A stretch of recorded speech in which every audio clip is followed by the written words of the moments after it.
So in regards to taking like maternity leave or any type of leave from work, I really liked a lot of this movie in the fact that I was like, God, that would just be so nice. I know. Oh my God. When she drives out to that house, it's just beautiful Welsh countryside. The skies are blue. And even the house, I know it doesn't have heat, but I was peeping some of those rooms. There's one room, I think it's the main room where they have all the circles. Mm-hmm. And there's like a rich wooden wainscoting on the bottom half of the walls and a lush magenta above it. And I was like, damn. It seems so warm. Want this house. Yeah, I was like, okay. But does that mean... So at the beginning of the movie, it's $10,000. Does that mean $10,000 to live in that beautiful house? Like, what are we doing? Can we get one? That's in my notes. I have it. It's $10,400 with an $800 deposit for the whole house for a year. Okay, so we have to figure out if we can do this. I mean, maybe keep out the occult ritual, but or maybe add it. I don't know. No, I want to do it. Okay, deal. If we're out there, we might as well. It does not have heat. That's fine. Blankets. We can make fires. We'll Did make they it have work. candles? They had candles. They had hella candles. They made tea a lot. They made a bunch of tea. Yeah, we'll stay cozy. They had a fire pit. Like, this is going to be cute. We can do this. I do think it's probably about twice that in American dollars, right? Like still incredibly affordable. Less than I pay in rent. So. For sure, less than my mortgage. Yeah. Yeah. Let's go. Oh, yay.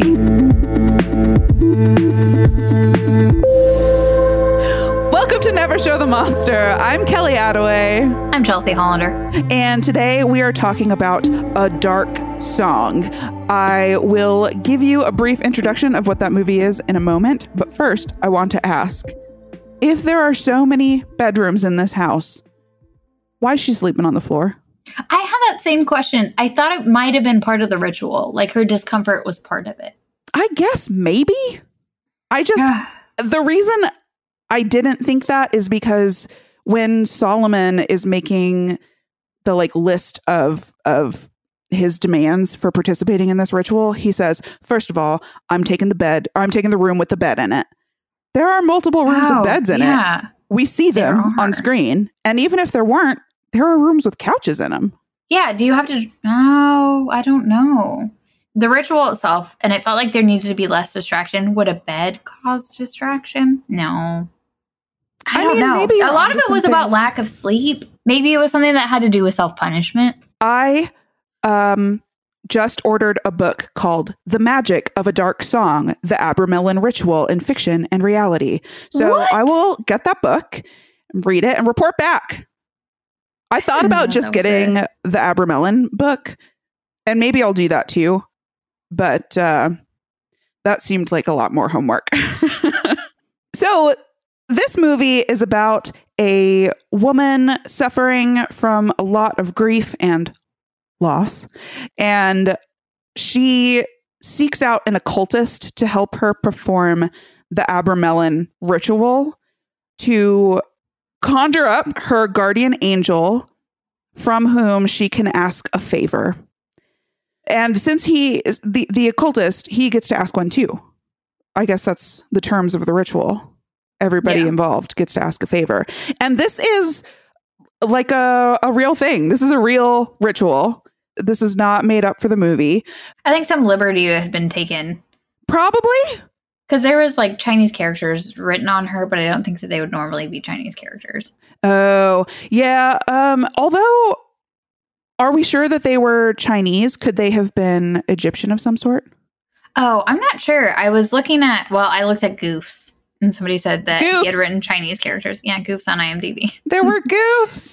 that was the only goof. And I was like, man, there wasn't a lot on this movie, but you knew a lot more. I didn't even know there was a book. I didn't know there was a book until I was looking into the Book of Abramelin, which I did know that existed. I just listened to a lot of podcasts. Makes sense. So I knew about the Book of Abramelin. I specifically knew about it from podcasts on Aleister Crowley. So this is a ritual that he attempted on multiple occasions. The one that I remember most, he bought a house in Loch Ness to do the ritual, and he like hoarded himself away. He ended up being called away from that one because he was part of it's like a British secret society called the Hermetic Order of the Golden Dawn. There was just a lot of drama there around Aleister Crowley. He was a dick, basically. And so he gave up on the Loch Ness one to go like deal with some drama there, if I'm remembering correctly. The other times that he attempted it, so this is represented in the movie. In order to perform the ritual, you must be pure. So no sex, no alcohol. There's like specific rules for fasting, stuff like that. But Aleister Crowley is like a little goblin. he can't give up alcohol and sex and drugs. So he hella failed most of his attempts of the Abramelin ritual. I just think that's funny. I think that's a funny tidbit. How did he create it? Like how? He did not create it. He did not create it. So the Abramelin dates back to like, I don't know, like the 1300s or something. Oh, wow. And the reason I asked about whether the characters could have been some sort of Egyptian is because I think the originator was Egyptian. Oh, interesting. I feel like that would make sense. The goof, I just reread it. It said Chinese and Tibetan symbols were used in it. But it looked like there could have been a lot of Egyptian symbols used throughout it, which probably wouldn't have caused like any question. Did it get like iterated off of as it went along? Did it get, well, because she does speak in French and German. I wasn't sure about that. I'm excited to hear about what you find out when you read it, because I want to know, like, is it to figure out because she's figuring out her own, was it guardian angel? Mm-hmm. Yeah, figuring out her own guardian angel. Like, is it trying to call out to figure out what language they speak, but do guardian angels speak different languages? What language do you think your guardian angel would speak? Pig Latin. So it was somebody making a lot of jokes in the 90s? Is that? Yeah. That makes sense. I think that checks out for my your guardian angel. A twerp. Played a lot of pogs. I don't know. What about yours? Hers spoke English, by the way. Yeah. Did it? She asks for her favor in English. He doesn't say anything. He just smiles. He like moves his mouth. Okay, so what language do you think your guardian angel would speak? Probably really soft German. so like not Hitler. Like I don't know. Du hast. I don't know. I just assume it'd be in English. Here's what I actually think is that both of our guardian angels would speak Enochian, but we would be able to understand them due to magic. Oh, yeah, that's valid. That's valid. Yeah. Is Enochian? Is that it's like it's angel language. It's angel language. Learning something new every day.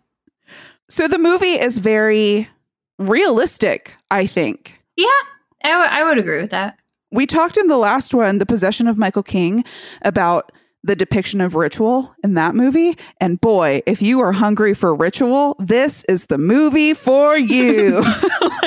This is all ritual, top to bottom. There are a few scenes where our two actors are having like casual, I don't even want to say casual, but they're having like normal conversation, like small talk conversation outside of the ritual, but the majority of the movie is the ritual. Yep. Which is, I think, very cool. They plan on doing the ritual they're locking themselves in this house for 8 months. Yes. The Abramelin takes 6. They planned for 8 because you often have setbacks and have to sort of redo stuff. And we see that in the movie. Yes. Mm-hmm. Yeah, the movie opens with, I have already forgotten her name. Sophia, and then the other one is Joseph Solomon. And I don't know stuff. That's well established. But Solomon is like a Bible name, right? And so is Joseph. Yes. So is Sophia a Bible name? Like, are we doing Bible stuff here? I haven't heard Sophia from the Bible. Could she be a Jewish name? Sophia appears in many passages in the Bible, the female personification of wisdom. Though her roles and popularity in Judeo-Christian traditions have changed throughout time, she is also celebrated in the Kabbalah, a form of Jewish mysticism, as a female expression of God. Oh, that's what they were doing. Yeah. That's what they were doing. Like, they specifically mentioned Kabbalah multiple times in this movie. Okay. Yeah, so I don't know. Their names have deeper meaning here. I am not qualified to really dig into that. I hope that it gets mentioned in that book I'm going to read. Oh, so excited. So excited. Yeah, we're going to just do a loop around. I'll have to get it, and then we can discuss the book. Yeah. This will become a book club, guys. Yay! I should mention, I have watched this movie once before. So I came into it knowing the basic plot and really ready to like dig into it. Mm-hmm. I don't know that I'm going to do that. I was ready. It was my first time watching it. And I'm going to be real with you. I sat down to watch it and I was like, this looks like it's going to be a long movie. It does look long, but it's 90 minutes. Yeah, it is. And then I was like, I don't know if this is going to be easy to get through because I knew it was going to be about repetition and about performing the ritual over and over again. And at first I was like, I don't know if I like this. And then by the end of it, I was like, okay, I think I like it. But then the more I thought about it afterwards and the more I reflected on it today, the more I liked it. So the more I think about it, the more I like this movie. So my initial reaction wasn't super excited, but it did continue to sit with me more than a decent amount of movies do. I definitely think it's that type of movie. Like, the movie itself is a slow burn, and I think you get out of it what you put into it. Like, if you just want to sit there for the 90 minutes and not do that reflection, I could see how it could be described as maybe boring. Yeah. But I really love occult imagery. I love this dive into this ritual. I loved spending time with that.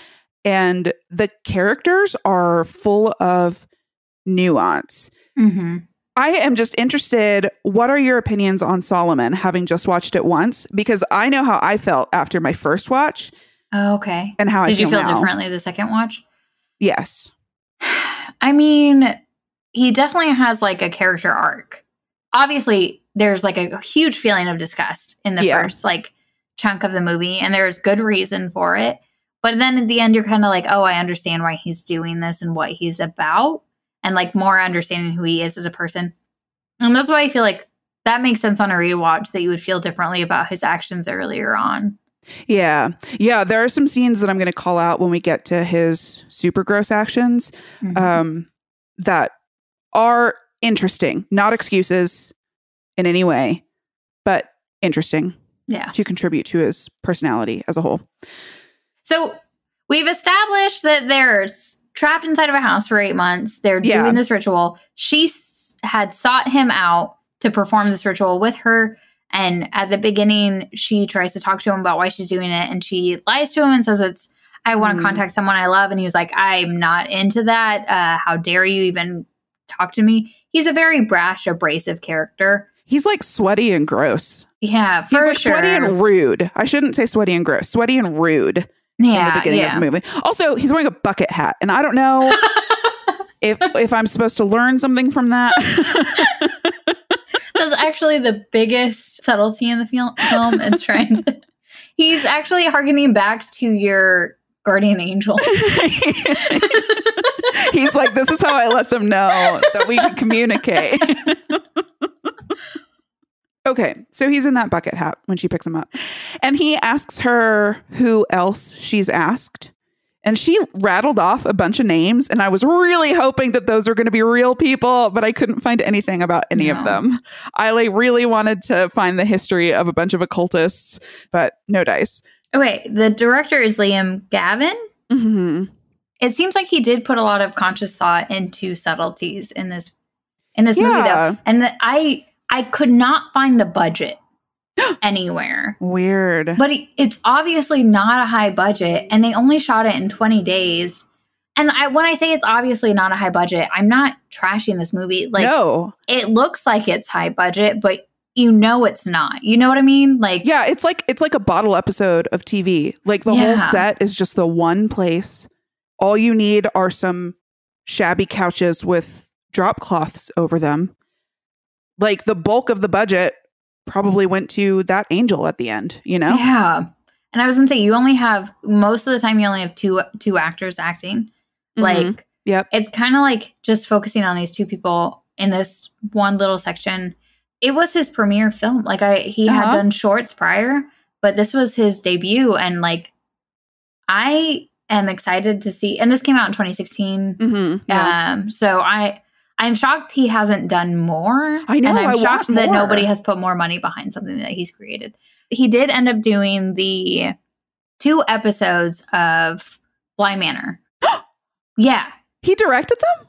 Yeah, he directed 2 episodes because the creator of, God, why am I Mike Flanagan. The Haunting of? Yeah, Mike Flanagan did a big thing about how he wanted up and coming horror directors to be the ones that directed his episodes. That's so Bly cool. Manor, great, so good. And I think he even did the episode where the woman who works in the house, where she finds out about herself. That was one of my favorite episodes too. So I was like, oh, this guy, I want him to do more.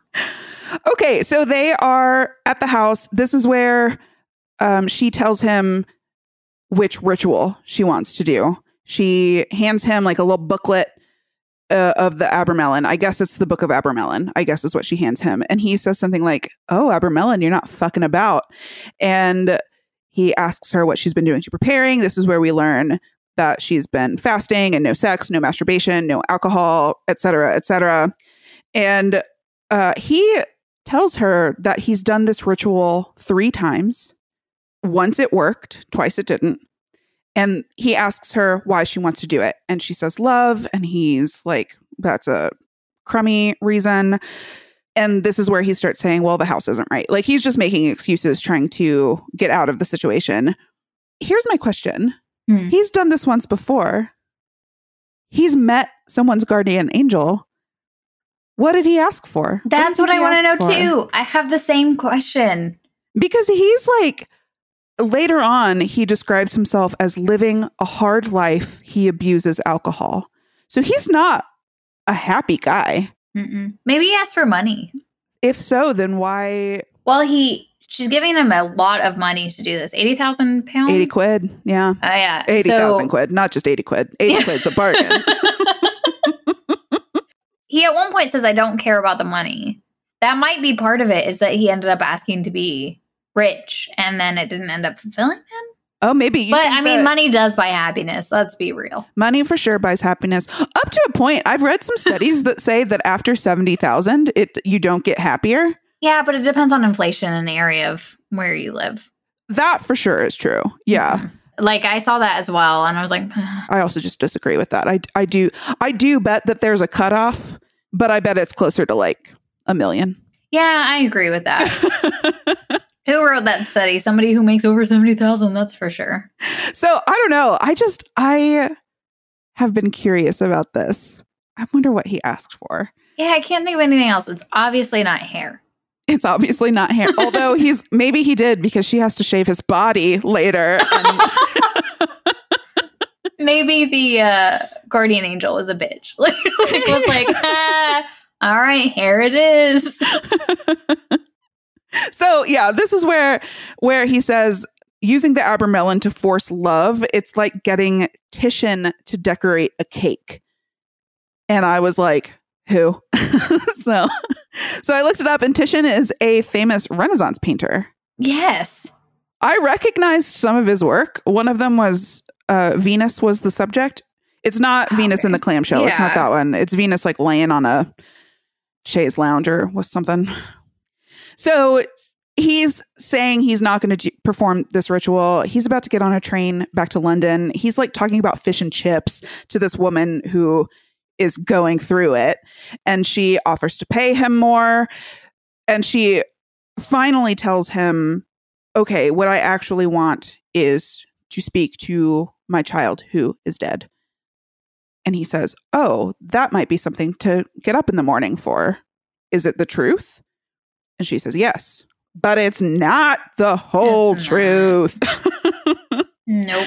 So they go back to the house and he's a little shit. He's like, I'm going to take the room with the bed. You are going to cook and clean. I'm not going to help with anything. Like, he is just there to do the ritual. She has to wait on him hand and foot. And then he sort of makes fun of her for not knowing what she's doing. He tells her, hey, listen, we're dealing with real angels and real demons here. Don't think that you know what we're doing just because you read the Wikipedia. And then he tells her, we're going to be here for 6 months. So he's like listing off a shopping list. And he says that once we start this, we cannot leave. And it's this scene where he is looking real rough. Like, we mentioned that he was sweaty in that first scene. Now he's really sweaty. And she's like, is everything okay? And he says, I live a hard life. I abuse alcohol. I just need to get through these DTs. He's just casually DTing. No worries. It's cool. And then we see him unpacking his room and he hides a bottle of booze. And that stressed me out the first time I watched it. I was like, this is Chekhov's gun. This is Chekhov's booze. Yeah. Like, something's going to happen with that. And at the same time, she's unpacking and she pulls out a photo of her and her son and a little like goblin figurine. She also, it's nighttime now, and she puts a chair from her room under the door to like keep herself safe from Solomon. She doesn't trust him. And that's a good instinct, I think. Yeah, I agree. I would not have trusted him. No. I don't think he would have tried to get it. I mean, no, I don't think he would have tried to get into the room. But he is definitely a skeezy dude. He's a skeezy dude. I don't think he uses force in that way. I think that he manipulates desperate women. For sure. For sure. The first half of this movie, I was kind of concerned that it wouldn't go into like I was like, oh, okay, is this going to end up being just about a guy who captures a woman and then kind of uses her and then murders her? Because I was like, that is a horror movie, I guess. Yeah. Like, in my brain, like, the first probably 70% of the movie could just be seen as a guy abusing a woman for 70%. You're not wrong. Yeah. You're not wrong. Yeah. So it was like, it was really hard because I was like, is this just about abuse?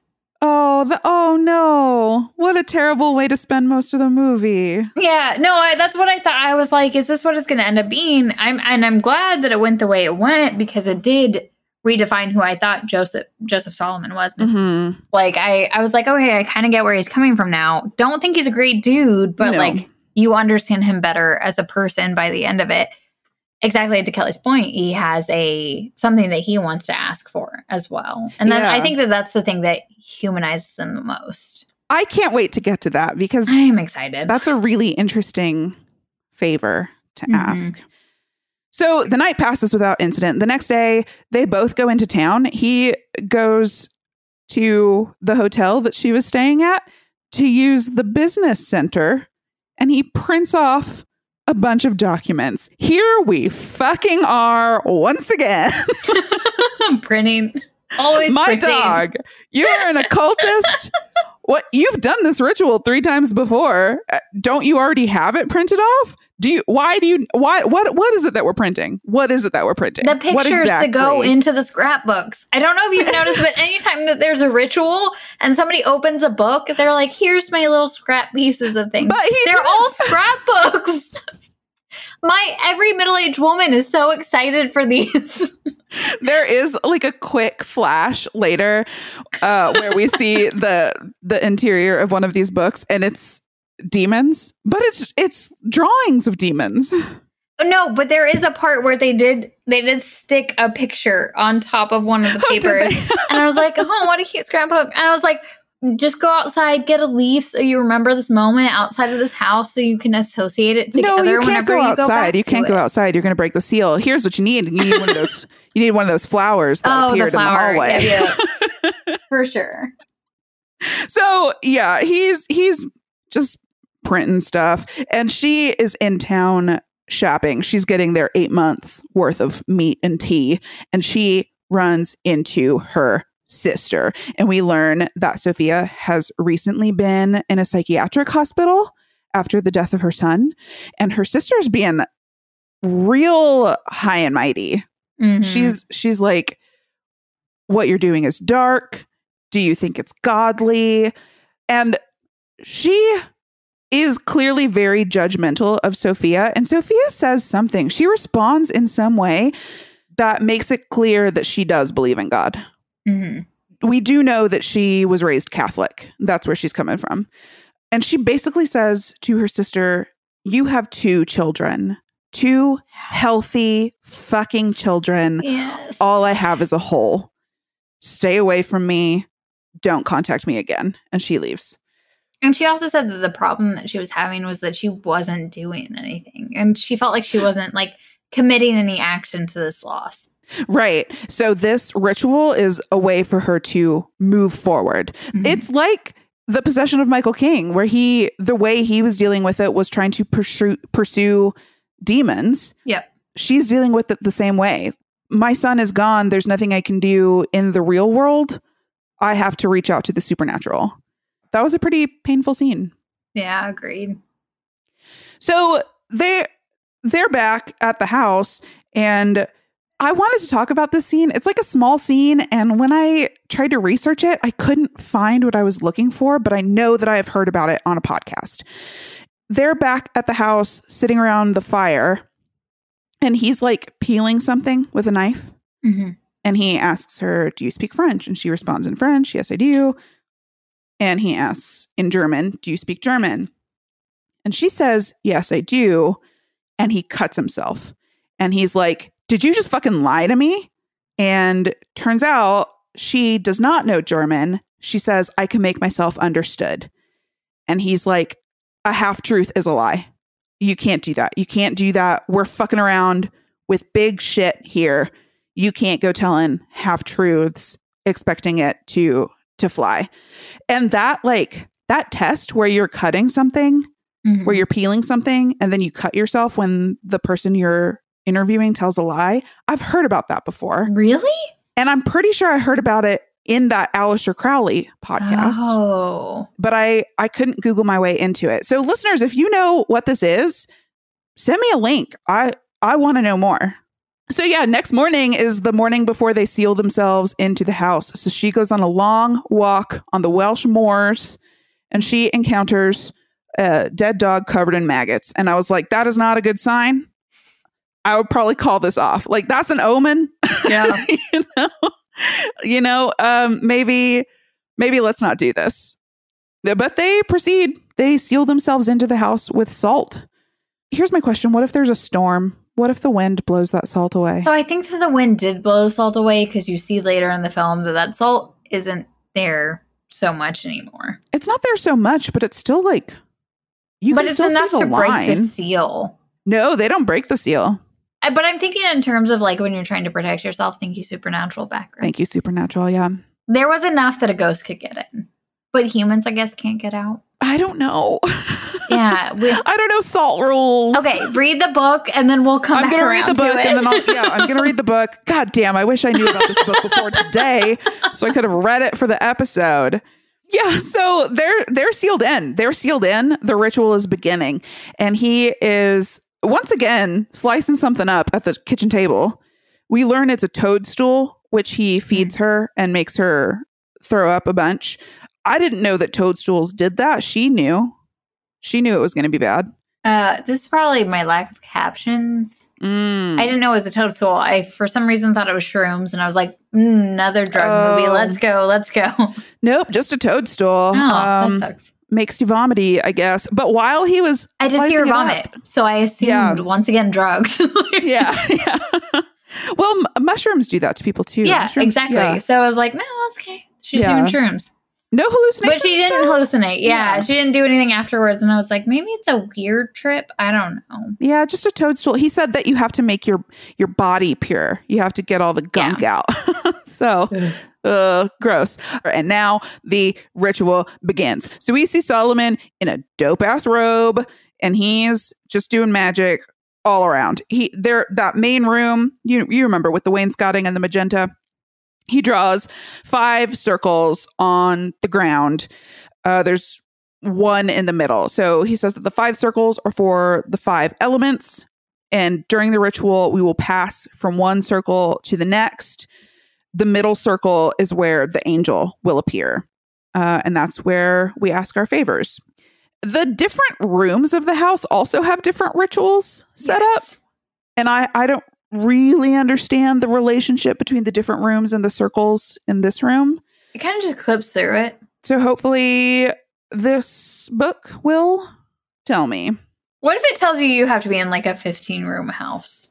Good luck. I guess I'll install fake walls in mine to make more. A lot of little closets. More rooms. So this is where we see her like speaking different languages. She's like sitting in the first circle and she's speaking different languages while flipping through a ritual book. And then he tells her that for the next 2 days, he's sealing off the house from time and space. And no, what he says is, I'm unshackling the house from the world. So for these next 2 days, you're going to sit in the circle and meditate on what it means to rock. Be in that circle. Yeah. Well, there was a rock and he was like, pay attention. Focus on the rock, how it's unmoving or whatever. And while she's in that circle for 2 days, no food, no bathroom breaks. Yeah. We like see her pissing herself in the circle, no sleep. And so this is a 6-day segment of the ritual. 2 days. So is it every chunks. 2 days in a different room? So yeah, every 2 days she gets a bathroom, water, food break. While she's doing one of the later circles, which you're right is in a different room, a door slowly opens behind her. It's starting, y'all. We're doing magic. And at the end of the 6 days, she goes back to her room and it looks like somebody's been through her stuff. Like her bag is all turned over. She can't find the little goblin toy that was her son's. And while she's looking through this, she hears a dog barking. And later, Solomon asks if she's heard the dog. And she's like, yeah, it's just a dog. What's your point? And he's like, listen, we're miles from anything. And we're hearing a dog. Dog, that's magic. She's pretty skeptical about that. She's pretty skeptical. But while they're having this conversation, a bird hits the window. And he's like, that's proof. It has begun. I do like it that they argued over it being a blackbird. He was like, it was a blackbird. I know it was a blackbird. Yeah. She's like, how do you know it was blackbird? She's like trying to peer out the window, but she can't quite see. And she can't go out. You'll break the circle. So I don't know. That's just a mystery. I mean, it's not. That was for sure magic. That was a blackbird. That was the ritual beginning. Yep.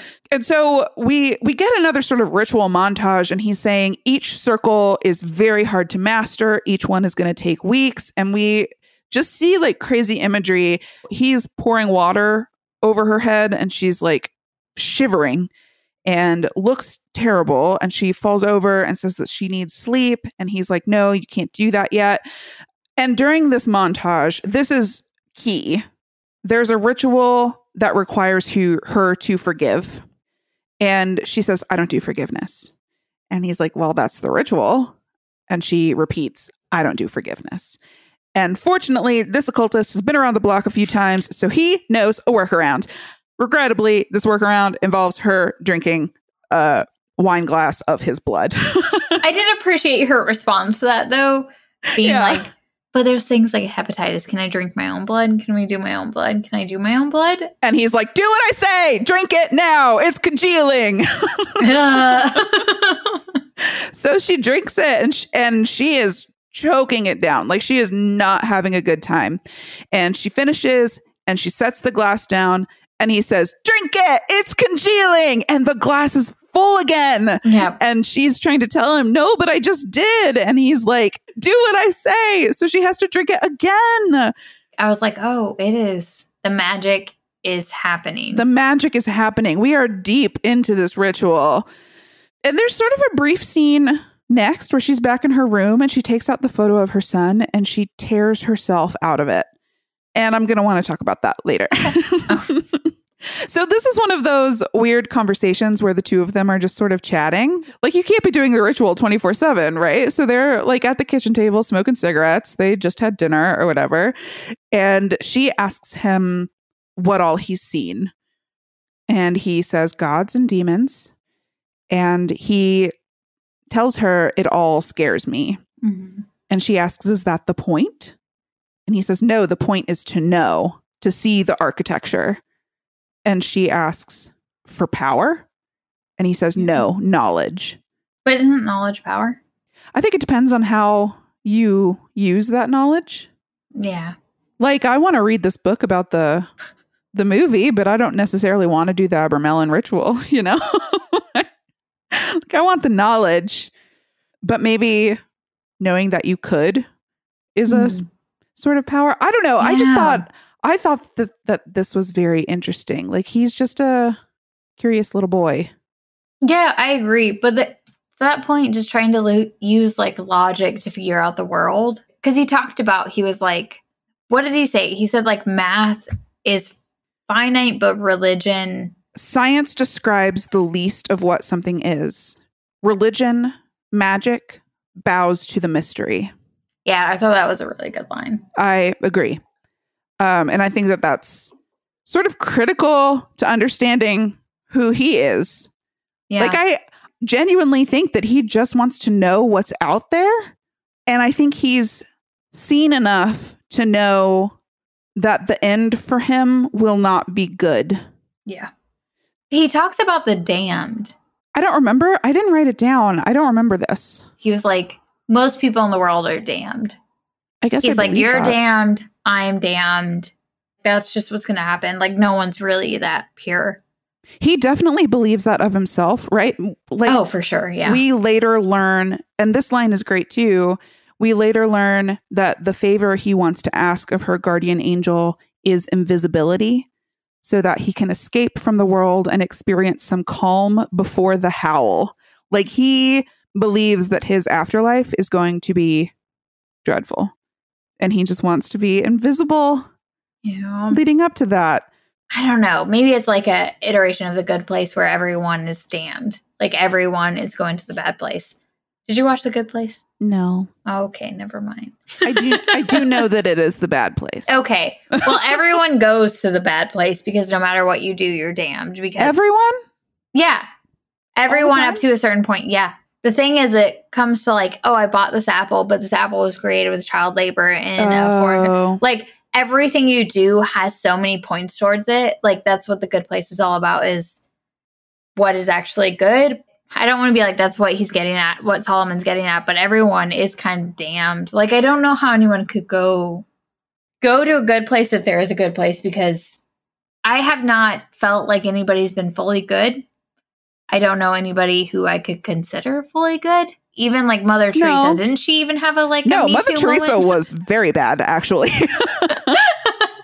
I would argue that I'm good. Yeah, no, I would probably say you're better than Mother Teresa. Kelly, better than Mother Teresa. That's going to be our new merch. That's what I've always said.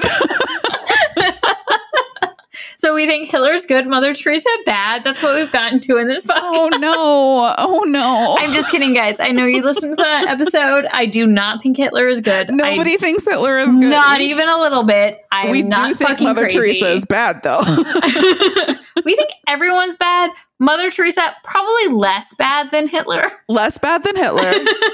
For sure. Still not great. Not great. There's no one that's lived an unproblematic life, and I don't know how to. And that's kind of like what The Good Place gets at. And I think that's also what Solomon's getting at, is that no matter what we do, we're going to hell. This is very interesting to me. So, number one, I did not expect a Good Place spoiler in this episode. I'm so sorry. Number two, I mean, clearly that's a very complicated question and idea. Yeah. Like, religions have fought wars over this or whatever, sure. You know, like this is a big question. I don't know that I necessarily believe in an afterlife, but I think that if I did, in order to get out of bed in the morning, I would have to believe that whoever was in control of that was not so petty to be like, you bought an apple from your local grocery store that came from child labor. I feel like if you are going to buy into an all-being creator or judger, whatever, how do you get out of bed in the morning if you think that they are that small-minded? Exactly to that point, I was going to quote Marcus Aurelius. Hit me with it. Live a good life. If they are gods and they are just, they will not care how devout you have been. You will be welcome based on your virtues that you have lived by. If there are gods but unjust, then you should not want to worship them. If there are no gods, then you will be gone, but you will have lived a noble life and will live on in the memories of the ones you've loved. Yeah, this is exactly what I'm saying. Thank you, Marcus Aurelius. I love Marcus Aurelius. This is my statement for life. This quote is how I live my life. Live a just life. Be good as you can. That's what's important. Be good to people. Be kind. And I sort of think, I want to get to the end of the movie so bad. Let's keep going. Conversation speed run. Topical. Speed run. Speed run. Let's do it. So they've been doing these rituals and they are starting to hear spooky noises in the house. There's a scene where she's in one of the circles and she puts her ear to the floor and there's a loud bang from beneath the floor. And she's like, was that real? And Solomon is like, yep, sure was. Get out of the way. And he writes a sigil on the floor and says, we're going to have to seal it. And this was very spooky. She's like, what was it? He was like, something. We've caught someone's attention. We're going to have to be very careful moving forward. And then they have another casual conversation. She's telling him about the dreams she's been having. So she's been plagued with nightmares and she keeps having this repeated dream where she encounters her dead friends and family, and then she finds an old creepy woman with her son, and the creepy woman is stealing her son. And he's like, wow, that's just your mind working through things. That's to be expected. And then he tells her his repeated dream, which is that he owns a moped.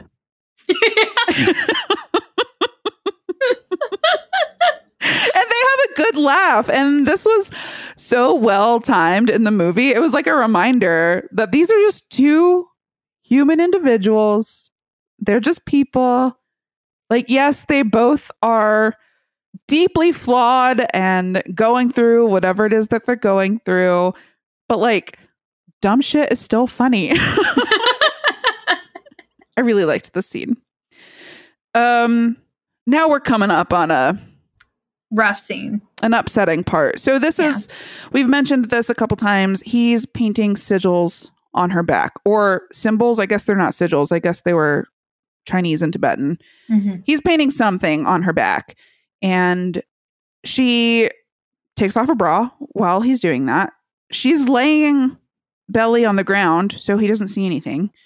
But then they sort of part ways, and he goes back to his room, and there's sort of a long scene of him just playing with a bouncy ball. He's just throwing it against the wall and catching it, and throwing it against the wall and catching it. Then they're together again. And he says, so when we started this, I told you that there was going to be sex magic. It is time for the sex magic. And sex magic is a real thing. He didn't just make this up to be a skis. He is using it to be a skis. But he did. He didn't make it up to be a skis. He didn't make it up. He's using it to be a skis. I just want to say, sex magic is real. That's a thing. And she knew that going into it. Before she even brought him into the house, she knew that sex magic was a possibility. So he uses that as shorthand. He tells her, brush your hair and put on some makeup. And she's just a man. Because he's just a man. Yeah, that's his excuse. She questions the makeup, and he's like, that's what I need. So she, I don't know. He makes her take off her top and masturbate in front of him. And he masturbates as well. Mm-hmm. And when he finishes, she's like, that was not sex magic. And he's like, no, of course not. There's no sex magic in this ritual. So he just abused her. He just hella abused her. And she storms off. And I don't blame her.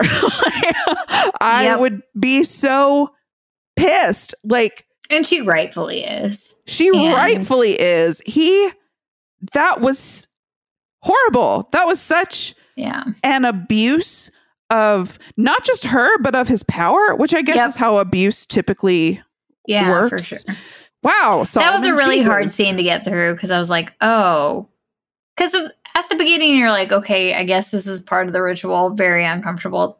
That's fine. Because she understood what she was getting into. She said it was fine. Yeah. But knowing that he's using it for his personal gain and not for the ritual itself just is such a violation. Exactly. She consented to doing something to forward the ritual. She consented to reaching her goals. And that's not what this was. I'm laughing because I don't know what to say. And but he even because I was like, oh, could he have slept with her and he had been like, oh, it was part of the ritual because she said it was sex magic. But to that point, after he did it, he said, no, you have to stay pure. You have to stay pure. Which, it's just really, that was a very uncomfortable scene. It makes you obviously hate Solomon. Yeah. Because fucking gross. Fucking gross. And he was really gross throughout that scene as well. The rest of the movie is sort of hard to deal with him, you know? Yeah. And it gets to a very conflicting. You get very conflicted. You do get very conflicted. I do want to call out the scene with the bouncy ball. I didn't clock that on my first watch through. On the second watch through, that's clearly him contemplating what he's going to do. Yeah. He was clearly struggling with that. And that's not an excuse. I'm not defending anything that he did. I just want to call out that it was more complicated for him than just a lecherous decision. Still bad, still gross, still very bad. Hate it. Wish he hadn't done it. Yeah, I feel like, I don't know. Did he need a magazine or a movie or something and bring it with you? I don't know what the hell. You packed that bottle of booze, throw in a Playboy. You know? I don't know why that was a problem. Or I don't know why you had to violate imagination. Yeah, because I was like, why can't he imagine? Why can't he just take the time and think about it? Because I don't know why he couldn't just do that on his own. Yeah, just do that on your own, dude. He's seen that before. Yeah. Do you think he abstained? No. No. He's got a smut library back home. This for guy sure. has got a subscription to kink.com. He has seen boobies before. I don't know why she had to be subjected to that. I don't know. Do you think that the power was part of it? Ooh. Do you think that he wanted to control somebody?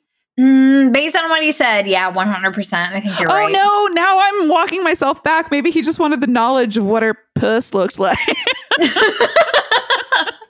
No, but I think you're right because of the fact that she walked in and she said, she had said something and he said, Mr. Solomon.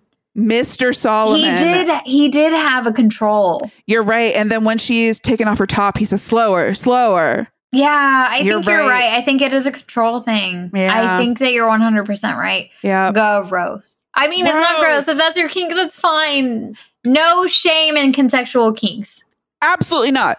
If you want to role play with a partner where you are totally in control, more power to you, so long as that partner is consenting. This scene with Solomon and Sophia is gross because she's agreeing to one thing and he's doing something else entirely. Yes. That's a problem. Mm-hmm.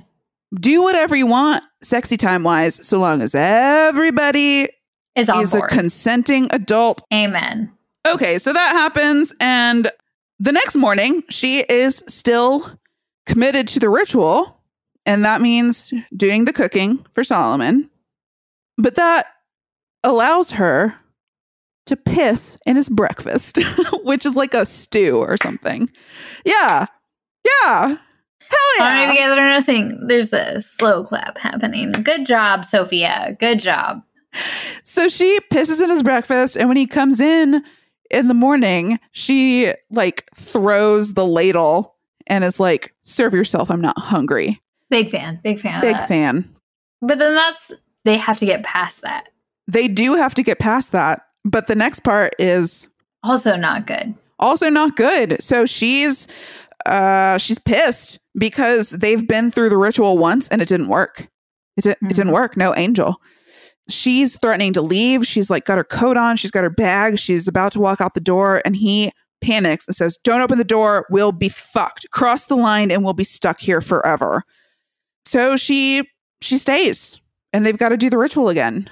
And this time the montage goes pretty quick. Like we see him dripping the water on her head, and we see her drinking his blood again. And this time she just does it very calmly. She's just like, okay, got to get into the body. Let's do it. And as they're doing it this second time, she leaves the main ritual room. She's going down the hall, and she finds a flower in the hallway. So she brings it to Solomon, asks, could this have blown in? And he says no. So she's encouraged. Like, we're seeing stuff happening again. And the ritual continues. And in another scene, she's sitting in one of the circles performing the ritual. He's like in his sweet robe behind her, and gold leaf starts falling around her. But we're not making the progress that she expects. And so this is where they get into this other fight. And he accuses her of not telling the whole truth. And so he finally asks, have you told me everything? And she finally tells him, it's not that I want to talk to my son again. It's that I want vengeance on the people who did this. She tells him, my 7-year-old was killed by idiots doing ritual. And he shouts at her and calls her a cunt and storms out the room. This is where Chekhov's booze comes into play. He goes back to his room. He gets drunk. She goes to bed. He's looking through his little ritual books. And this is another scene like with the bouncy ball before he violated her. This is another scene where he's like sitting and thinking about something and working through something, and he comes to a conclusion. And so he goes and wakes her up, and he says, hey, we have to do another ritual. We have to do it right now. Get in the tub. I'm going to dunk you 3 times. It seemed like a baptism. It seemed like a baptism. Yeah. And that's what he says during it. But that's also sort of what it was. Yep. So he dunks her 3 times, and while he's doing the dunking, there's like a phrase he says in between about, each like, dunking, and it's like cleansing her soul, etc., etc. And while this is happening, she keeps saying, can't this wait till morning? And he's like, no, it can't. And she asks, have you been drinking? And he says, listen, this is only going to take a couple minutes. Let's get it done. So he dunks her once, brings her up, dunks her twice, brings her up, dunks her the 3rd time, holds her under. Yeah. Murders her. And this is a long scene. Like, this drowning takes a long time. She fights and she flails and eventually stops. And he backs away and looks distraught. He looks very upset. So he pulls her out and does CPR. He resuscitates her. And then we see them in the kitchen. He's made her tea. This is the only time he's done anything for her in the movie, apart from the ritual. And he explains that now she's pure. He says that he had to do it to get the ritual back on track. And she is pissed. I would be too. She is so mad. You just drowned me. What the fuck? Did he say something about touching the edge of vastness? Yeah, something like that. Yeah. And she said, like, I didn't touch the edge of anything. I just fucking died. Yeah, she says she didn't see anything. But is that necessary? Like, was that something they needed to do in order for the ritual to take? I do think that this was a legitimate part of the ritual. I don't think that this was him being a scumbag. I think that this was, you have fucked up and we need to do a reset. Yeah. yeah, I think that this was legitimate. I understand why he didn't tell her. Like, I don't think it could have happened if he told her. Agreed. And I think that in not telling her, I think that he was working in her interest, you know? Yeah, I agree. Like, I don't think that this was Solomon being a scumbag. I think that this was a commitment to her goals. But she's pissed and she starts shoving him and he falls. And in that fall, there's like a clatter of stuff off the counter in the kitchen and a knife goes fully through his side, like fully impales him, enters through the back, exits through the front. And he says something like, "You're fucking guardian angel." So even in that moment, he's like, your ritual is starting to work. Yeah. We did the cleansing and you're pure now. And now it's working. And I've had to pay this price. So he tells her to go get the whiskey and the first aid kit, which is meager. And she is trying to seal him up. And this was sort of a touching moment to distract himself. He asks her some personal detail. And so she's telling a story about her life and her son while she is pulling the knife out, which takes a long time. It takes so long. And so she yanks the knife out, and this is where he tells her what he wants to ask of the guardian angel. He's going to ask for invisibility, to live his life away from the world. I want some quiet before the howl. And I think that this is like his view of the world. Like we were talking about how everybody's damned. I sort of think that you're as damned as you think you are. And he just thinks he's damned. Yeah, I think that she doesn't think he's bad, because at that moment she talks about how, because is that the moment where he's like, I am bad, but you're just as bad as me. That's a little bit later, but they do have that conversation. And she keeps repeating, I'm nothing like you. I'm nothing like you. But at that point, I'm like, I don't know if you're seeking vengeance, if you're seeking pain for all. But they did kill her son. I don't know. No, I think that the end of the movie ties into that. She is seeking vengeance. And I think that this calls back to the sister asking, is this godly? And I guess it sort of depends. Like Old Testament God would totally be down with vengeance. But like, I don't know. Are y'all Jewish? No, you're Catholic. So you believe in the Second Testament too. Or the New Testament. I guess they don't call it the Second Testament. The second one. No, the third and the fourth. The Testament, the sequel. What's the third? Is that the Mormon one? I don't know. The Mormon one's a whole other story.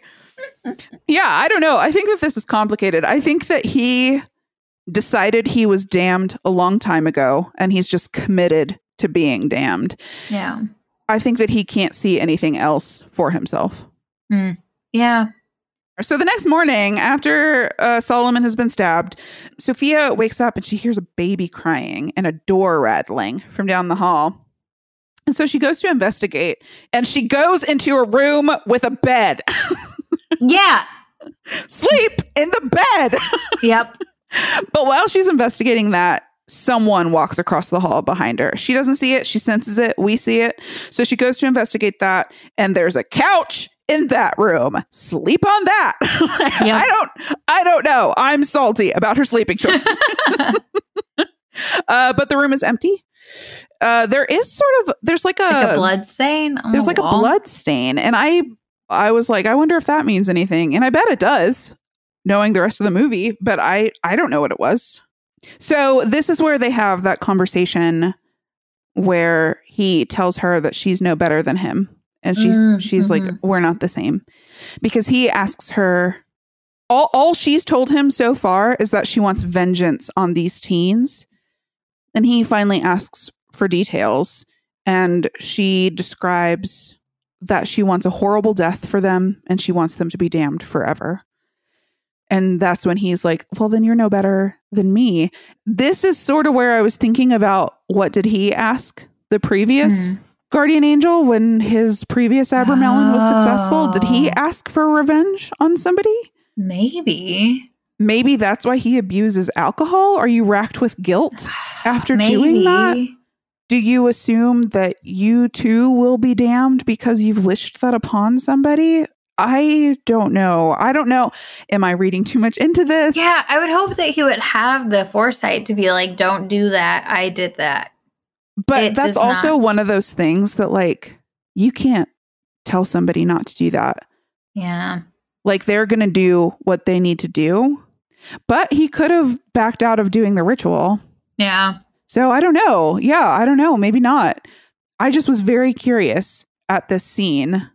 You're no better than me. I was just like, well, what do we know about him? And what do we know about her? And how are they the same? They've both clearly pursued the Abramelin. Mm-hmm. So, but that's it. That's the one similarity we have between them. And we know that she's doing it for vengeance. Is there any account of people talking about the Abramelin that have asked for positive things? I don't know. I do know that allegedly in the Book of Abramelin, it encourages you not to do the ritual. Oh, okay. Yep. Like, apparently it only gets people into trouble. Okay, I'm into that. I won't do it. Deal for sure. I kind of want to do it. I just want to do it just to see if I can. Like, the angel would turn up and I'd be like, yo, dog. And he'd be like, you want to drink some Surge? I don't know. He's not wearing a helmet. It's just the bucket hat. He's in like tie-dye. He's got a skateboard with him. No, he's got a scooter with him. What do you say? Won't play some Sonic, man? Oh, God. Y'all want to smash? Not in colloquial today. Not like smash like genitals. Smash like bros. So I don't know. But then we see him removing the bandage off his wound, and it is looking gnarly. Very gooey. It's very gooey. Mm-hmm. And he's getting weaker and weaker, and he's like forgetting the rituals. He's making mistakes while he's guiding her through it. We're starting to see more apparitions at this time as well. We see him throwing up, and then it's nighttime, and she's alone in her room, and she hears her son calling out. And she knows it's not him. She knows it can't be him. She refuses to open the door. She has a long conversation with him, and the voice of her son is scared. He keeps saying, there's a dog in here. I need you to open the door. Please help me. And she's like, I know it's not you. I know it's not you. I know it's not you. And it sounds like bad stuff is going on in the door. And she walks away. And Solomon is at the end of the hall, and he's sort of collapsed. Like he's fallen down he's slid down the wall. And she runs over to him for comfort. Mm-hmm. She puts her head on his chest, and he puts his arm around her and reassures her that was not your son. And she knows that. She knows that. And this was very conflicting, right? Because he's abused her, but he's also helping her achieve her goal. And in the meantime, he's the only source of comfort. Yep. Very conflicting scene. And then it's the next morning, or a morning after that, and they are sitting in the kitchen talking about what day it is. They don't even know what month it is at this point. Like, they have a disagreement. Is he like, I think it's May, and she's like, it's definitely March. He said it's cold. He says it's getting colder, which is just a bad sign about his body and the wound. Yeah, so that was disorienting. Not good. Yeah. And then there's this weird scene. She's like studying by candlelight. Oh, at this point, the power has gone out at the house. They no longer have electricity. So she's studying one of these ritual books by candlelight. And it looks like somebody is across the room smoking in a chair. I don't really know what to make of this scene. Yeah, I didn't know if that was her being like, oh, are you my guardian angel? I don't think the guardian angel would be so spooky or a smoker. I mean, guess he's not hip. Maybe if he were my German, guardian angel, like mine, mine would be smoking a doobie. Yeah, for sure. But it just looks like somebody. You know who I thought it was? The smoking man from the X-Files. Oh. I don't know, mysterious figure smoking in the dark. That's the smoking man.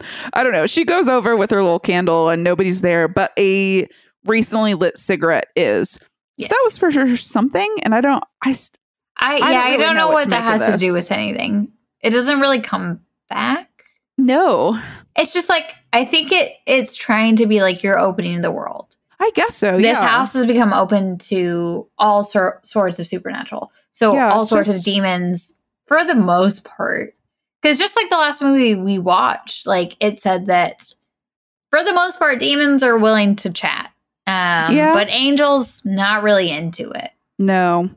And I feel like this is the same kind of. Yeah, like, God, you have to work your ass off to get the attention of a guardian angel. Yeah. But for a demon, it's just like, hey.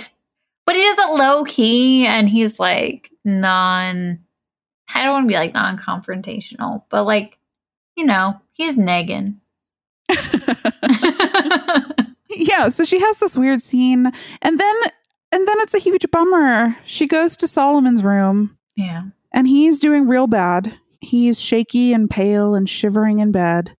And she crawls into bed next to him and he's saying things like, I'm a warrior. Demons are afraid of me. But then he says, I miss my sister. Yeah. And he dies. I wonder what happened with his sister. Maybe that was part of his first question or for his first request. Right? Maybe. Oh. I don't know. But this like fucked me up. Yeah. Like I would do anything for my brother. I've done so much for my brother and will continue to do everything I can. And it's like, I don't know. This scene made me feel a lot of things. I don't know. He just wanted to experience some calm before the howl. Yeah. And instead, he spent his dying days working on this crazy ritual. Yeah. You know, like he was not a perfect person. He was maybe not even a good person. Yeah. But I still feel compassion for him in his dying moments. Yeah.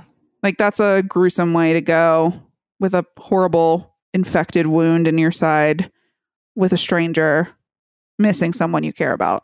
Yeah. So Sophia wants to continue on her own and she goes to find Solomon's books and they've all been marked through. Like they look like redacted government documents. I think she heard like whispering in the room prior to coming into it. Oh, in Solomon's room or in the room with the books? In the room with the books. Oh. Like I remember there being whispering because I didn't have fucking captions. So my volume was at like 70. Yeah. So like at that point I was like, oh, that's a lot of whispering. Oh. And then she opens it and then all the books are crossed out. Oh, so she can't even continue. She can't even continue the ritual because Solomon's gone. She now has no documentation to go through. Yeah. So she's feeling defeated. She leaves. She breaks the circle. Well, she doesn't break the circle. She steps over the circle. Mm. And her car is dead, so she can't take the car. And we know that they're miles from anything. So she just starts walking. Mm-hmm. And she's walking and walking and walking and walking. And she finally finds a yard and it's going to be a house. And she's like, please be home, please be home, please be home. And so she's walking up the drive and she discovers that it is her house. It's the house that they've been locked in low these many months. This was a compelling cut. So we see her recognize that it's the house and then the camera shifts and is inside the house. But we can hear her outside screaming, no. I thought that was a great directorial move. Like hearing her grief from inside the house where the like locus of the plot is. So she comes in and shit is crazy. Like things went bonkers while she was gone. She finds a puddle of puke in which that picture of her son is in. And you'll remember this is the photo in which she ripped out herself from the photo. And there are like handprints all over the walls. They look like they're in blood. And Solomon's body is laying in the hallway. And she's just sitting in the stairway with a lit candle. And something comes and grabs Solomon's body and drags it out of the hallway. And she goes to light another candle. And when she lights the match, it illuminates like hella demons in the hall. So my question is, are they demons or are they just the damned? I thought they were demons because these pictures not these pictures, these images based on the pictures in the book we saw earlier. I guess that makes sense. I just think it's the damned because there were so many of them. There were so many, and they did basically look like people. Could be a mixture, maybe, because it did seem like some people were just there. And I feel like that's what would happen, is you'd be mixed amongst them and just have to exist in that. But they were like malicious. They were coming to get her. Sure. Oh, yeah. She runs away from these demons and locks herself in her room. And it's just like she did at the beginning when she was scared of Solomon. She takes that ladder back chair and puts it under her doorknob to keep the door closed. And we hear her fake son's voice at the door again. And this is a critical scene. We learn that the reason she was late to picking up her son from daycare is because she was having an affair with some guy. Yep. It was also very nice of the, demon to say, yeah, I'm just a cunt using your son's voice to make you upset. Yeah. I was like, okay, chill, man. Thank you for being honest. Yeah. And she knew. She says, I know. Yeah. And then she finally gets sleep at that moment. So it's the morning after. Solomon is dead. She saw demons the night before, but the sun is up, so she feels safe. So she goes poking around the house, and she runs into a weird old woman with the visage of her son, just like in her dreams. So this is bad news. It was her. And now after our conversation, here's my question. Was her son damned? Is her son one of the damned in the house? Or was this to upset her? I assume to upset her. I don't know. I don't know how the logic of who is damned and who is not damned. Because to Solomon's point, I think that everyone's damned. So I think the child may or may not be damned. I don't like that mythology. Yeah, I don't disagree. I don't know. Because at the same time, you think of like people's intent, but you can't. People still can't be shitty if their intent is good. Right. You know what I mean? Like, because you can still have good intent to do something good, but even if the intent is good, you can still do something shitty. Sure, of course. I think that like interpersonally, if your intent is good and you do something shitty, you need to listen to the person who says that you did a shitty thing, and you need to reflect on that and try to be better. But I think that if we're talking about heaven and hell, I think that intent plays a much bigger part there. I'm not religious. I grew up Baptist, but I never really believed in it. And I stopped pretending I did when I was a teenager. So like, I don't really know what the mythology is. Most of what I know about the afterlife is from listening to spooky occultist podcasts. So like, I don't know. I mean, when we talk about the intent, if you talk about religion, when you talk about like Baptist and I think the end goal is to be saved by Jesus Christ in Christianity. Right. Like that's the main thing. But in the intent of this specific thing where it is about occultists, and it seems to be more about the person's existence and who they were and not so much about what they necessarily believed. I think it would be more apparent about their actions, which once again, I agree that a child probably would not end up to be damned because it is hard to, he wouldn't have a chance to redeem himself if he was kind of like a child that was mean, but the intentions of a child aren't necessarily ever mean. But I also think that like, I would assume mean is nothing. Like, like you can be mean because you had a bad day and not be an evil person. That is true. That is very true. Yeah. Did you guys know that you signed up for a very philosophical podcast on life and death? Yeah, I agree with that. Like I think a lot of times when people are mean, it's just a reaction, and like a reaction based on how they were, how something happened to them. Like a lot of people's reactions is based on what has happened to them. I don't know. This is a weird place that I don't know if we can get to an end because everyone is just a product of their surroundings and how they were, the hand that they were dealt almost. Yeah. So like your reaction to things and like your mean or anger are based on things that have happened to you that have built this person that you are. So it would be kind of awful to your afterlife be resulted in how the hand that you were dealt. You know what? This is a big part of why I quit religion because it's all just speculation. Like everybody gets to decide on what they hope the universe has in store for them. And I personally hope that the universe doesn't weigh my life by the sum of my momentary flare-ups of emotion. Yeah. You know, like I don't know. So maybe this kid was damned, maybe he wasn't. It is hard to say in general. I don't know, maybe we'll have a very long episode talking about life and death because I feel like that's a big part of horror. Talking about loss, like life and death is that's the biggest part of it, right?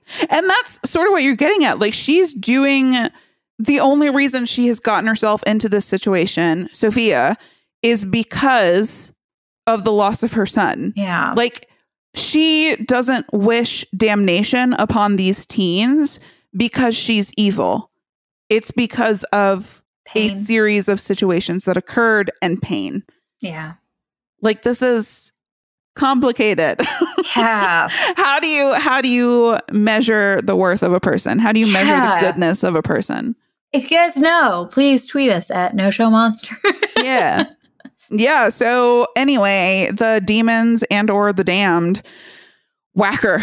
They bonk her. Yeah. They bonk her on the head and they drag her down into the basement? Bowels of the house. Yeah. And I liked the scene that even in the structure of a house, the demons have to be like low. Like typically you think of heaven at the top and then earth in the middle and then hell at the bottom. Like even in the house, they're like, yeah, the attic, we cannot do the attic. We got to be at the bottom.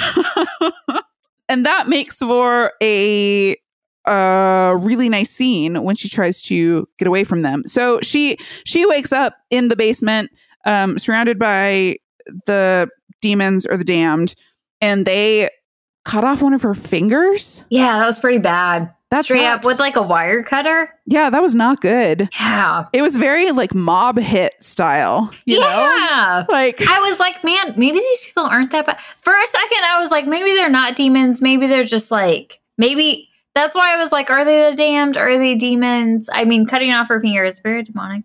That's why I was like, maybe they're just like, because they kind of all put their hands on her. And I was like, maybe it's a prayer they're all circle. holding her down. I don't know. Like, you thought it was like a revival church. For a little bit.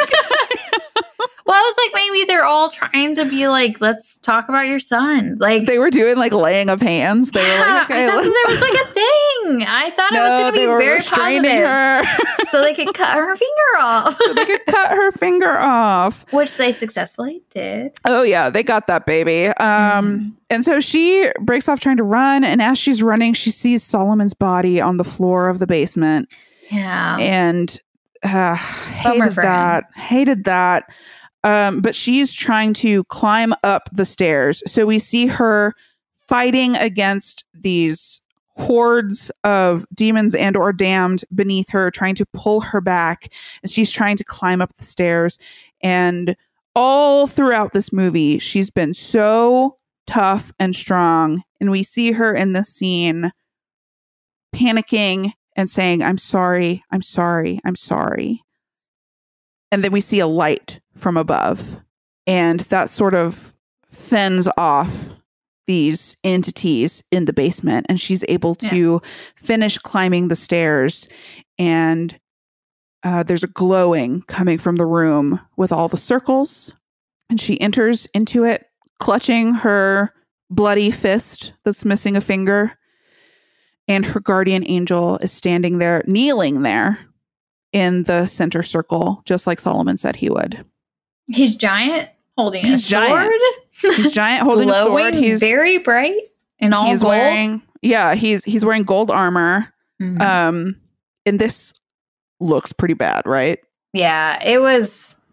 I remember watching the scene, and immediately when it went to it, I audibly said, "What the fuck is this?" Yes, the first time I watched it, I laughed. I was like, this does not fit in this film. It didn't feel so bad. Right. No, it looks bad. It looks bad. My second time through, I really tried to stay in the moment. Like I knew what was going to happen, so I had steeled myself. I like the idea of it. I don't like the execution. I like the idea of everything that happened here. Love the idea of it. I think that this goes back to your supposition that they can't have had a large budget. I mean, even if they had a small budget, you shouldn't have done what you've done. You should not have done what you did. But I don't know. My second time through, I was ready for it. And I was like, okay, just set that aside. But to your point, in the book that you got, is that the visualization that would be expected? Is that part of it? I would be astonished if that were the case because biblically, angels are terrifying. They've got 1,000 eyes. They look like monsters. But you know, I don't know. I don't remember a ton from growing up Baptist. I just remember a lot of angels appearing to people and then being like, wait. Don't be afraid. Don't be afraid. Fear not. Fear not. For I come from the Lord or whatever. Angels are scary. So I would be surprised if the Abramelin was and then some handsome dude showed up and he's in armor. I would expect biblical 1,000-eyed monsters. So I don't know. And we'll find out what the book says. He's fucking giant. He's not so big. I don't think we've talked about how huge he is. Yeah, he fills the entire room. He could not stand upright in the room. He is kneeling and he barely fits. Mm-hmm. And he's glowing. And that gold leaf is raining down on her. That gold leaf is raining down. And they do have an exchange. But you don't hear him. You don't hear him. You just hear her. And she repeats, the favor I want to ask is... And we're expecting her to say, kill the shit out them dumb teens who murdered my son and damn them to hell for all of eternity. And instead, what she asks is, I want the power to forgive, which you'll remember she doesn't do. From the Abramelin ritual, she wasn't able to do the forgiveness steps. She had to drink Solomon's blood instead. She doesn't know how to forgive. Yeah. And the angel smiles and nods. And we are to believe that she has been granted the ability to forgive. And I think that she didn't want to forgive those teens. She wanted to forgive herself. Yeah. That's what she wanted. She tore herself out of that picture with her son because she didn't believe that she, was worthy of being in a photo with her kid. She's been blaming herself this whole time. Otherwise, she would have just told Solomon the whole story from the beginning, you know? Yeah. She clearly has blamed herself this whole time. She's been torturing herself for years. It's been 3 years since her son's death, and she can't let it go. And I am not saying that letting go of the death of a child would be easy, but what she's hanging on to is her guilt. What she wants is the ability to forgive herself. So I did not take that interpretation originally, but I think that makes the most sense. I have the benefit of 2 watchings. Yeah, thank you. I do not have that benefit, but that makes a lot more sense because to your point, it was her fault that she wasn't there. It was her fault. So how did you interpret this ask? I thought it was to forgive the teenagers. The teens? Yeah, to be I don't. And I thought part of it was her going through the whole ritual of having to think about it and having to think about, I don't know, just the way that Solomon talked about it and he was like, they're damned anyway. Like their life is not worth anything. If you get vengeance on them, it won't matter. They're going to end up in the same place anyway. It was kind of like, what am I holding on to type of thing. But I feel like your interpretation of it is way more accurate. It is her fault. And it is her fault. And that is also the thing, kind of like we talked about with the possession of Michael King. Like when it comes to loss, half of it is blame. Yeah. Like when it comes to at least horror movies, but when it comes to loss, like half of it is figuring out who you can point at. Mm-hmm. And to that point, she was pointing at the teenagers, but in the end, it was her fault. And that's exactly what happened with the possession of Michael Caine. He pointed at the psychiatrist. That's not it. Sorry, you just said Michael Caine again. Same thing, right? Michael King. But with the possession of Michael King and with Sophia in this movie, they both want to blame someone, but in the end, the person to blame is themselves. And I think in both, they come to that conclusion. Well, I think that they know that from the beginning. I think in both, they both blame themselves from the start, but they like lash out looking for somebody else because it's so hard to deal with blaming yourself for something so big. I agree with that. Yeah. When I first watched the movie, though, I thought maybe she had given up on wanting to damn them because she had just visited some demons and they cut off her finger. And she was like, oh, woof, that is pretty bad. I guess I don't want to wish that on somebody. She was like, this doesn't feel good. Yeah, maybe that was a lazy interpretation on my part. But I feel like the second watch, you guys watched this movie multiple times. I'm for sure going to watch this again and again. I loved this movie. I'm going to get this book and read about the ritual and watch the movie again. And I know that this is one I'm going to revisit over and over. I love I was going to say, and if you guys like it and you like this episode, then please let us know and we'll for sure circle back. And I'll read the book, someone who doesn't read very often. And we'll come back around and we'll talk more about it because this was incredibly interesting. Like I know that you were excited about this movie, but I think you and I have different, and I think that this is why this works. I think that we like different horror movies. And oftentimes I like the ones that are like newer, a little more ridiculous, like a little dumber. I'm more of the dumber, fast-paced dumb shit. And I'm willing to admit that I like to be entertained, like super entertained.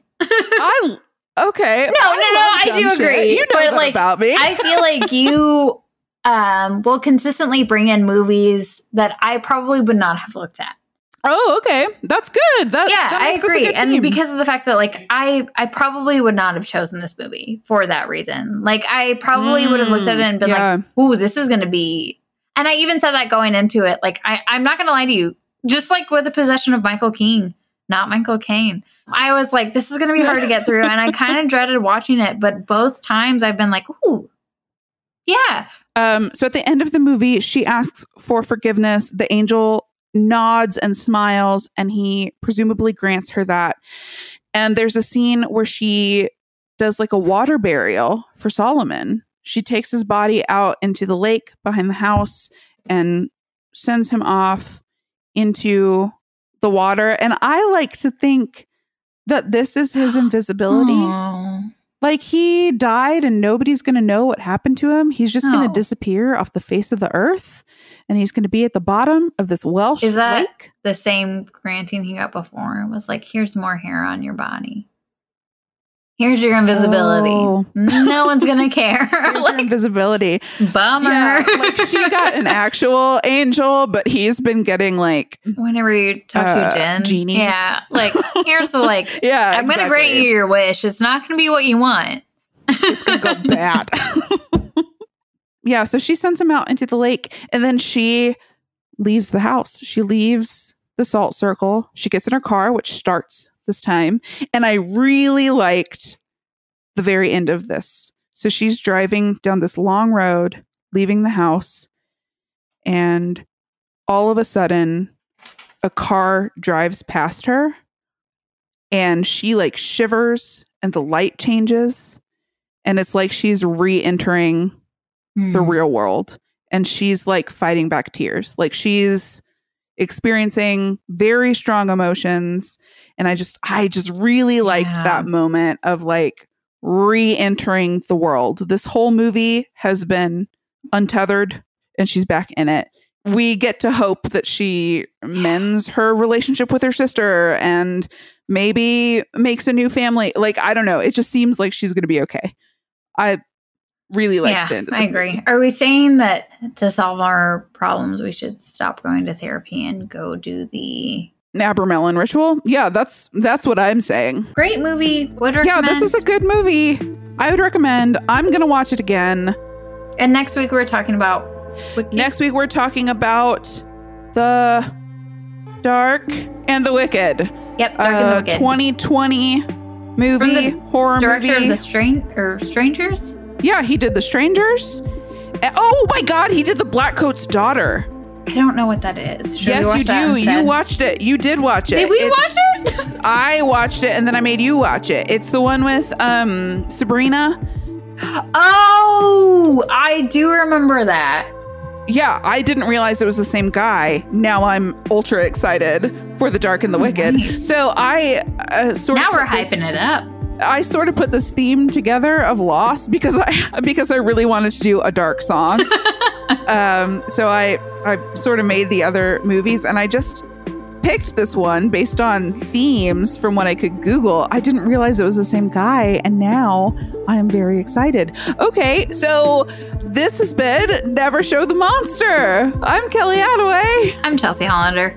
And next week we will be discussing The Dark and the Wicked. So join us if you so choose. And in the meantime, you can find us on Twitter at NoShowMonster, and you can email us at noshowmonster@gmail.com. Write in if you know where souls go when they die.